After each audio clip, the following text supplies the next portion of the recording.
Bharatiya Janata party के प्रदेश के उपाध्यक्ष श्रीमान जयप्रकाश मजूमदार जी, भारतीय जनता पार्टी के जिला के अध्यक्ष श्रीमान तन्मय दास जी, जनप्रिय प्रत्याशी श्री शिवाराम दास जी, जिला महामंत्री राम कुमार डे जी, मनोज पांडे जी, ठाकुर रंजीत दास जी, मानसी चौधरी जी, सनत परिहारे जी, जादाव सामंत जी, राजू हरि जी और भारी संख्या में यहां पर उपस्थित भारतीय जनता पार्टी को अपना आशीर्वाद देने के लिए उपस्थित पश्चिमी मेदिनीपुर विधानसभा क्षेत्र से जुड़े हुए सभी भाइयों बहनों, मैं मर्यादा पुरुषोत्तम भगवान श्री राम और भगवान श्री कृष्ण की भूमि से परमहंस राम कृष्ण की इस पावन भूमि पे आया हूं। बंगाल की इस धरती को मैं कोटि कोटि नमन करते हुए आप सबका हृदय से अभिनंदन करता हूं।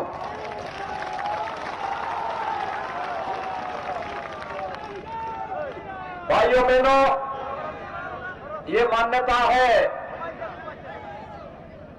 कि वैष्णव भक्ति से बंगाल की धरती को सरोवर करने वाले चैतन्य महाप्रभु इसी मेदिनीपुर होते हुए जगन्नाथपुरी की यात्रा किए थे। बंगाल की धरती प्रेरणा की धरती है। भारत के अंदर सांस्कृतिक राष्ट्रवाद की अलग जगाने की बात हो या फिर भारत की स्वाधीनता आंदोलन में विदेशी हुकूमत के पैरों को खाड़ने के लिए, अपनी शहादत देने के लिए मेदिनीपुर की धरती ने शहादत में कभी अपने आप को पीछे नहीं किया। भारत माता के महान सपूत शहीद खुदीराम बोस इसी धरती में पैदा हुए थे। मैं भारत माता के इस महान अमर सपूत को कोटि कोटि नमन करता हूं। और भाइयों बहनों, यही बंगाल की धरती है जहां पर नेताजी सुभाष चंद्र बोस पैदा हुए थे और उन्होंने देश को एक नारा दिया था, तुम मुझे खून दो मैं तुम्हें आजादी दूंगा। ये नारा भी बंगाल की धरती ने देश को दिया था। ये वही बंगाल है जिस बंगाल में स्वामी विवेकानंद ने पैदा होकर के दुनिया के मंच में एक नारा दिया था, गर्व से कहो हम हिंदू हैं। ये स्वामी विवेकानंद ने बंगाल की धरती में पैदा होने के बाद ही वैश्विक मंच पर भारत के प्रत्येक नागरिक को अपने सांस्कृतिक राष्ट्रवाद पर गर्व होने की प्रेरणा दी थी। ये बंगाल की धरती है। गुरुदेव रविंद्रनाथ टैगोर ने देश को राष्ट्रगान देकर के यहीं से एक भारत श्रेष्ठ भारत की उस परिकल्पना को साकार किया था जिसे आज यशस्वी प्रधानमंत्री मोदी जी साकार कर रहे हैं।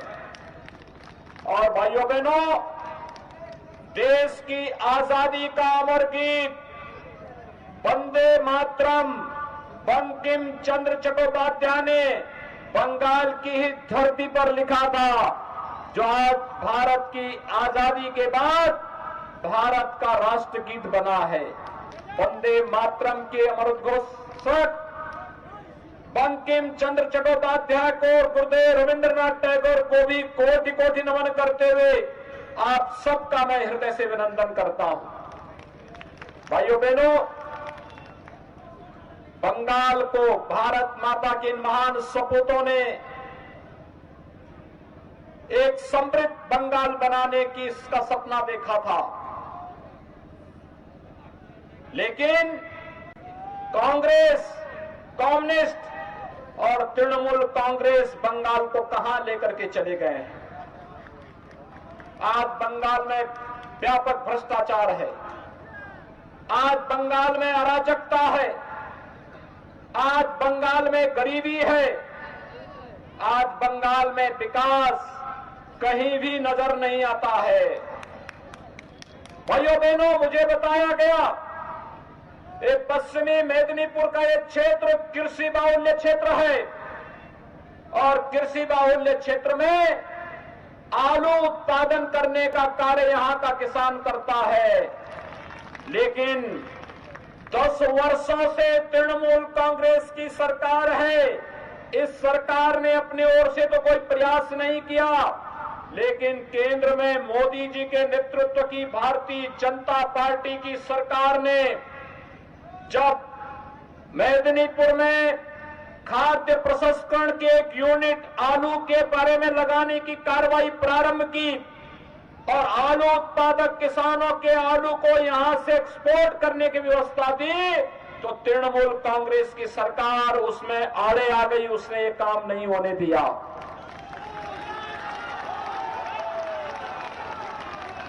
दस वर्षों से तृणमूल कांग्रेस की सरकार बंगाल में है, लेकिन भाइयों बहनों, बंगाल की बदहाली को, बंगाल की गरीबी को दूर नहीं कर पाई। 10 वर्षों में इस तृणमूल कांग्रेस की दीदी की सरकार ने, ममता दीदी की सरकार ने बंगाल में कोई उद्योग नहीं लगने दिया। उद्योग नहीं लगेंगे तो विकास नहीं होगा, नौजवानों को रोजगार और नौकरी नहीं मिलेगी।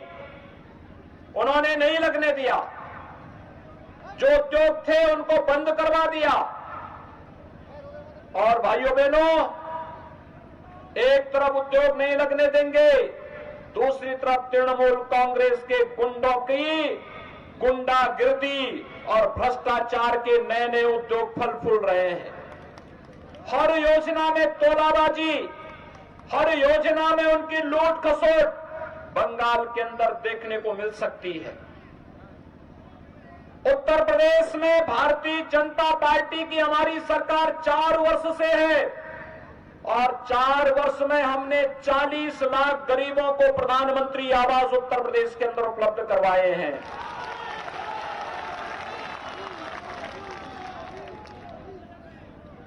एक करोड़ 38 लाख गरीबों को निःशुल्क विद्युत के कनेक्शन उपलब्ध करवाए हैं। 2 करोड़ 62 लाख गरीबों को एक शौचालय उपलब्ध करवाया है। 6 करोड़ गरीबों को आयुष्मान भारत में 5 लाख रुपए की निःशुल्क स्वास्थ्य बीमा का कवर दिलाया है। और भाइयों बहनों, 2 करोड़ 42 लाख किसानों को 6,000 रुपए सालाना के हिसाब से फरवरी 2019 से पैसा देना प्रारंभ किया और अब तक 28,000 करोड़ रुपए उत्तर प्रदेश के किसानों के खाते में जा चुके हैं। ये प्रधानमंत्री किसान सम्मान निधि का पैसा बंगाल के किसानों को भी मिल सकता था, लेकिन ममता दीदी ने देना नहीं चाहा, नहीं किया, सहयोग नहीं किया। यहां का किसान उससे वंचित है। ममता दीदी का विकास तो अजीब सा है। वे यहां गरीबों को आवास नहीं देना चाहती, गरीबों को शौचालय नहीं देना चाहती, गरीबों को स्वास्थ्य बीमा का कवर नहीं देना चाहती, मछुआरों को आवास नहीं देना चाहती, प्रधानमंत्री किसान सम्मान निधि का लाभ किसानों को नहीं देना चाहती है। और तो और यहां पर रेलवे लाइन नहीं बिछने देती है, यहां पर हाईवे नहीं बनने देना चाहती है, AIIMS, IM, IIT, medical college इसका निर्माण नहीं होने देना चाहती है। वह केवल चाहती है, भाजपा कहती है सबका साथ सबका विकास का, और ममता दीदी कहती है कि मेरा विकास और तृणमूल का विकास हो, बाकी किसी का विकास न हो।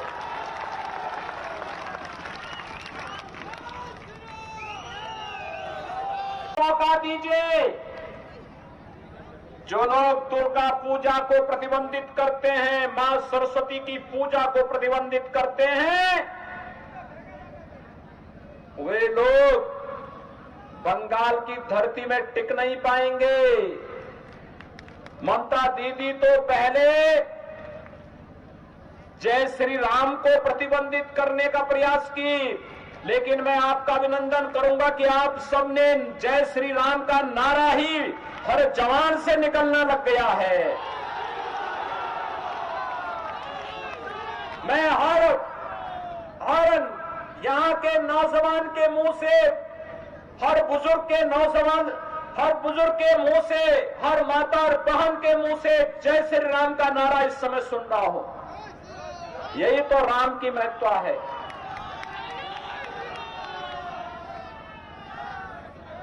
हमने कभी भी इसमें भेद नहीं किया, और राम तो सबके हैं। लेकिन दीदी कहती है कि राम का नारा क्यों लगेगा, जय श्री राम के नारे क्यों लगेंगे। पता नहीं दीदी को तो अब भगवा से भी बैर हो गया है। अब कहती है दीदी कि मुझे भगवा से चिढ़ है, मैं इसको देखना नहीं चाहती हूं। आपको याद होगा ये भगवा तो भारतीय संस्कृति की प्रतीक है, भारत की सनातन धर्म की प्रतीक है, भारत के आन बान शान का प्रतीक हमारा जो तिरंगा है, उस तिरंगा में जो सबसे ऊपर की पट्टी है वह केसरिया है, वह भगवा कलर का प्रतीक है।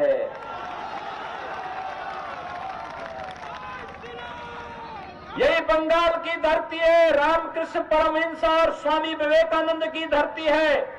स्वामी प्रणवानंद ने इसी धरती से दोष करके भारत के सनातन हिंदू धर्म की रक्षा का आह्वान प्रत्येक भारतवासी से किया था। और भाइयों बहनों, यही बंगाल की धरती है।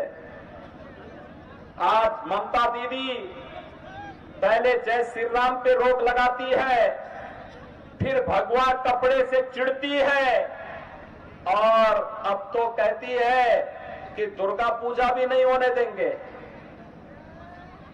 मुझे याद है 2 वर्ष पहले उन्होंने दुर्गा पूजा को रोकने का प्रयास किया था। उत्तर प्रदेश में भी एक साथ दुर्गा पूजा की अष्टमी की तिथि और मुहर्रम की तिथि पड़ी थी। उत्तर प्रदेश में मैंने इस बारे में कहा था, मैंने कहा दुर्गा पूजा होगी और दुर्गा पूजा को रोकेंगे नहीं। जगह जगह दुर्गा जी के पंडाल लगाए गए, पूजा हर जगह हुई थी। और फिर कोलकाता हाई कोर्ट को कहना पड़ा था कि अगर उत्तर प्रदेश में दुर्गा पूजा हो सकती है तो बंगाल में क्यों नहीं हो सकती है।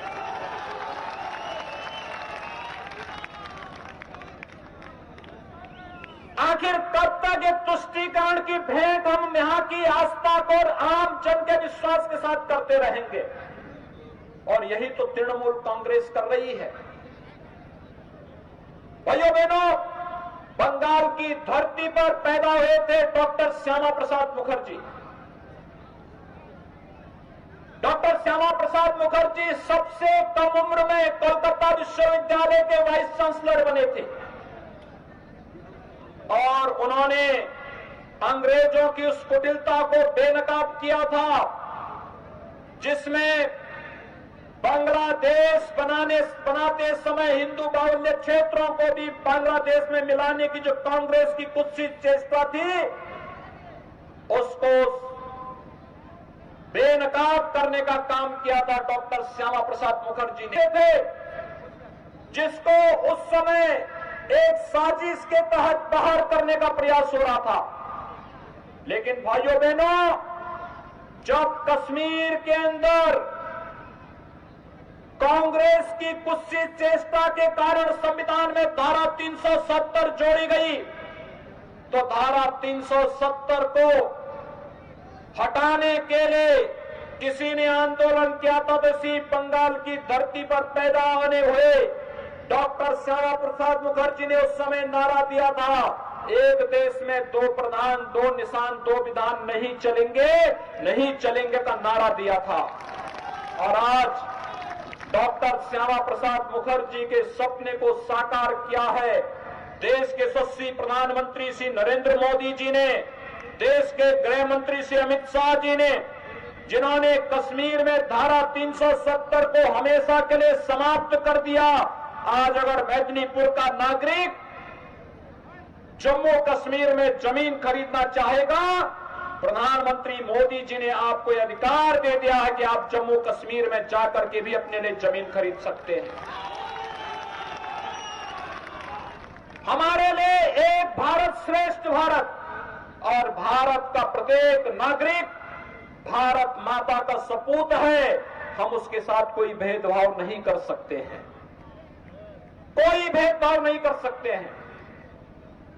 500 वर्षों से कांग्रेस की कुटिल नीति के कारण अयोध्या में राम मंदिर के लिए हिंदू जनमानस जिस आस के साथ संघर्ष करता था, उसको कांग्रेस और उसके सहयोगी दल पूरा नहीं होने देते थे।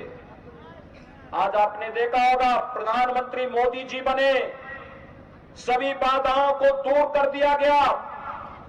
5 अगस्त 2020 को प्रधानमंत्री मोदी जी ने अयोध्या में भगवान राम के भव्य मंदिर निर्माण का शुभारंभ भी कर दिया है।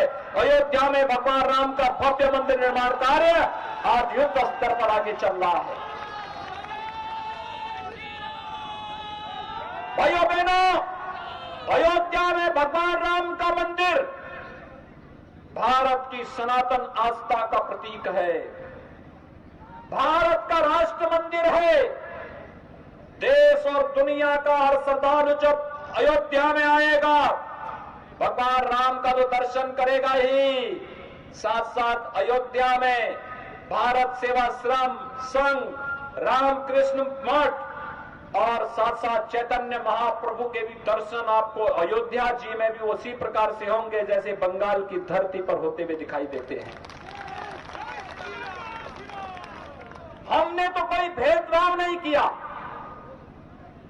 बंगाल की धरती पर स्वामी विवेकानंद पैदा हुए, लेकिन राष्ट्रीय स्वयंसेवक संघ के एक प्रचारक ने स्वामी विवेकानंद की शिला स्मारक का निर्माण कन्याकुमारी में करने का कार्य किया था। कन्याकुमारी तमिलनाडु में है, आप जाइए, आज वहां का एक प्रमुख पर्यटन केंद्र के रूप में, प्रेरणा केंद्र के रूप में विवेकानंद शिला कन्याकुमारी के अंदर बनी हुई है। हमने तो पूरे देश को जोड़ने का कार्य किया है, और ये चुनाव हमारे लिए केवल सत्ता परिवर्तन का माध्यम नहीं है। ये चुनाव हमारे लिए बंगाल के नौजवानों को रोजगार देने का माध्यम बनेगा। ये चुनाव हमारे लिए यहाँ के हर नागरिक के जीवन में खुशहाली लाने का माध्यम बनेगा, किसानों के जीवन में खुशहाली लाने का, महिलाओं के जीवन में खुशहाली लाने का, और बंगाल को सोनार बंगाल की प्रधानमंत्री मोदी जी की परिकल्पना को साकार करने के लिए यह चुनाव हमारे लिए एक महत्वपूर्ण चुनाव है। बंगाल की अस्मिता, बंगाल के समृद्ध बंगाल के रूप में, सोनार बंगाल के रूप में बंगाल को आगे बढ़ाने का एक अभियान है, और उस अभियान में आप सबको सहभागी बनाने के लिए आज हम सब आपके बीच में आए हैं। मैं आप सबसे अपील करूंगा, भारतीय जनता पार्टी ने श्री शिवाराम दास को अपना प्रत्याशी बनाया है। भाइयों बहनों, श्री शिवाराम दास के समर्थन में आप सभी लोग हैं, सभी लोग हैं। शिवाराम दास को सभी समर्थन करेंगे। दोनों हाथ लाकर मेरे साथ बोलेंगे, दोनों हाथ जहां तक मेरी आवाज जा रही है, पीछे भी जहां तक मेरी आवाज जा रही है, सभी लोग मेरे साथ बोलेंगे, जय श्री राम।